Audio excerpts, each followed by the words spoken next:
Following Jesus' arrival in Jerusalem, he spent Sunday night in Bethany, a village at the foot of the Mount of Olives.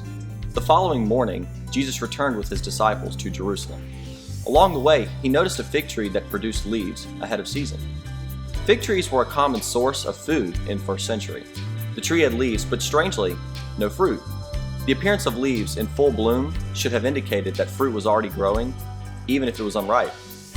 Jesus speaks to the tree and condemns it for not providing what its appearance had promised. Now, it's important to realize Jesus' cursing of the tree was not an abrupt act of frustration, but rather a purposeful object lesson for his disciples. This particular tree should have been full of fruit, but in fact, it was barren. What may not appear obvious to us at first glance is that Jesus' actions have a symbolic significance, you could say. You see, a fig tree was often used in the scriptures as a symbol of Israel before God.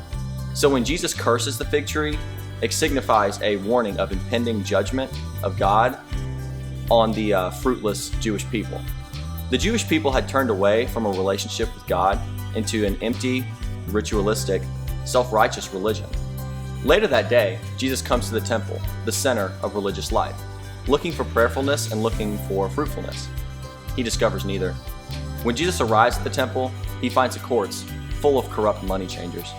He began overturning their tables and clearing the temple, saying, "It is written, 'My house shall be a house full of prayer,' but you have made it into a den of robbers."